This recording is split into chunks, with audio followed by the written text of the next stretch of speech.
Alright, so I want to share with everybody what I did at a professional development recently. It's Raleigh, and I wanted to do it this way because I know if we did it after school or during a in-service, I might get a little bored. Of course, I'd be up there nervous, just thinking how much longer do I have to stand up here. Everyone might be sitting down there. I might be the last person in, so you might be asking yourself, when is he going to stop talking? So I decided to try it this way, something I learned at the conference. Let me see. I went here. Let me show you the reason I went here first. I started using this Google Drive program, which is just an internet site through Google, and everything's free. But anyway, lots of schools have gone and changed everything over to Google. They don't use Microsoft Outlook or any of the Microsoft programs. They use all this stuff: Google Maps, Play, Google Search, YouTube. Very important. I'll show you that later. Google Drive, which is what you're looking at here. Google Mail. They don't use regular mail. They use a Google Calendar, Translate, stuff like that. So anyway, they've switched over completely from a Microsoft system to Google. And I was interested in this stuff. Documents, which is like Word, presentation is like PowerPoint, spreadsheets. Forms is what I've really been playing with a lot before I went to this conference. Example of a form here. This is one I do, KitLog. So when kids stay with me after school for Kit, I just type their name in here. Let me refresh it. Sometimes you got to refresh these on here. I don't know why. I have a lot of stuff up, so that could be why. So this is what I see on my iPad every time I do this. And I just type their name in, reason they're staying, other notes, and what happens is it goes right to a spreadsheet. And everything you make on a form goes right to a spreadsheet. So I have everything stored for me, exactly why these kids stayed, what they did. So if a parent calls, if someone asks, I can just tell them, hey, and look it up real fast.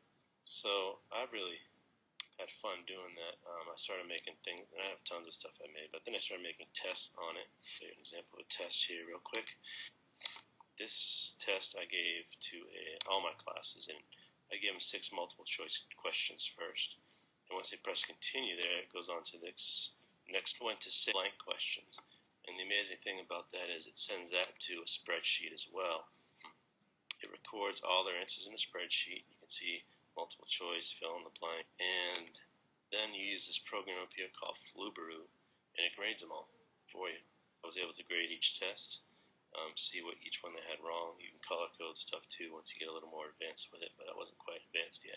So I was real interested in learning more about this Google Drive stuff and how I could use it in my classroom. So I went to the Summit School in Education in Raleigh. It was a Saturday and a Sunday last weekend, and from 8 till 5, I think. So it was a long drive, a long day. And for those of you who don't know me, my name is Shannon Walsh. If you have any questions, you can come to room 807. I teach Math 8 and Math 2, combination of geometry and algebra 2. That's a real picture of me, just so you know.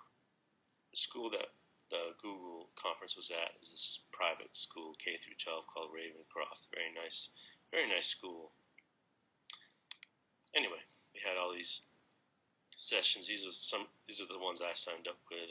This guy Jim Still, I'll talk about him in a minute. He was a great speaker and also taught some of the classes. Started with Google apps, flipping the classroom, which is a really important concept. Using YouTube in the classroom again, Jim Still.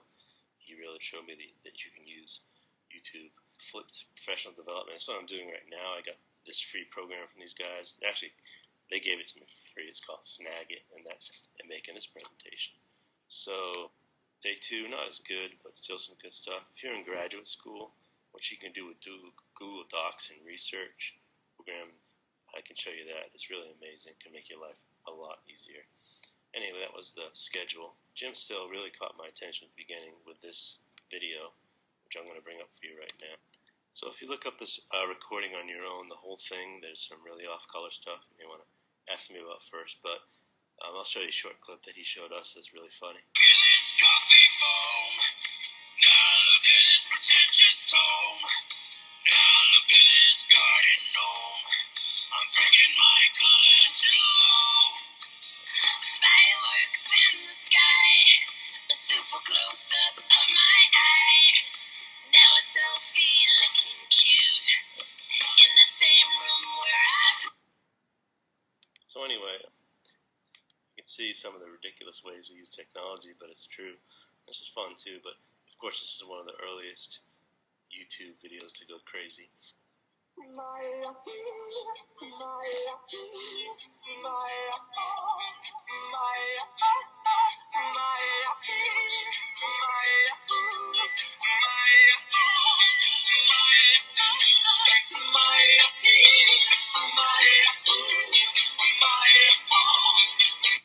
course, I've seen that 1,000 times. This video actually has over 20 million views. Over 100 hours of video are uploaded to YouTube every minute. It's pretty amazing, I think.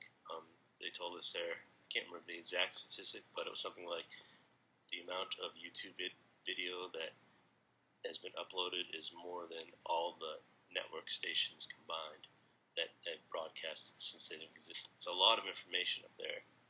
And so you start thinking, where can I use this information? One of the things that he showed us is really neat. If you go to YouTube, for instance, and say you're interested in Syria, so you want to show your students what's going on in Syria, you just type in Syria,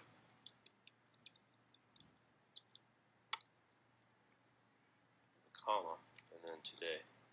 And what will happen is it will pop up videos that were just downloaded today.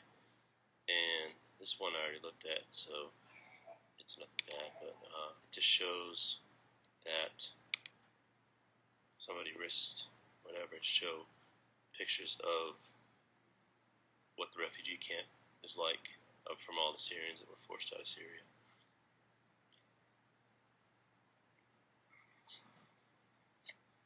So it's pretty amazing that you can pull this up and show your students something that went up today. So you can see the tent city right here. All the stuff going on in Syria. It's actually over the border of Syria. Anyway, countless uses for that. This is one thing that really, I thought, inspired me.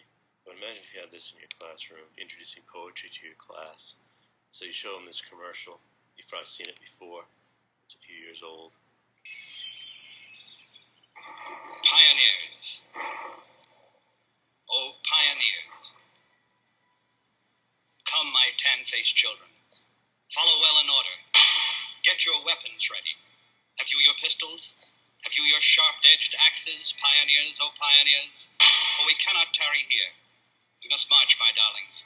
We must bear the brunt of... An amazing thing about that commercial is it's a poem by Walt Whitman. And it's actually read by Walt Whitman, which is why it's so scratchy. I think that'd be a pretty neat thing to do with poetry in the classroom. But it might have got me a little more excited about poetry. Anyway, I was kind of inspired for that to create stuff like this. This is just a video I made and downloaded. Now you can do stuff off of YouTube, but it's very easy. And there's programs out there I can show you. You can create something on YouTube and download it real easily. So I would play my class some notes. What we're going to do now is I'll fast forward a little bit, and they would take notes on what I'm showing here. I gave them a worksheet, tell them exactly what I want them to write down, get a quick example here. and I work out problems. 3. Kids, they can pause it. If I'm going too fast for them, they can copy stuff down. If 2 is they 6. don't understand something, they can rewind it.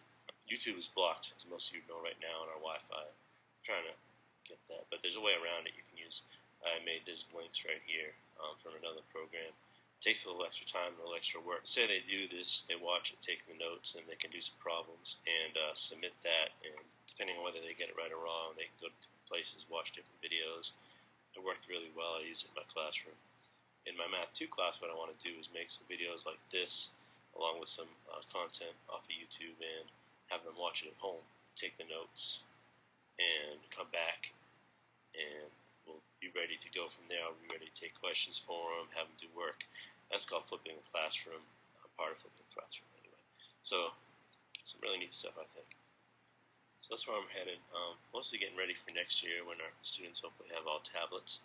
I think some of this stuff is pretty amazing. I'm just showing you the tip of the iceberg here.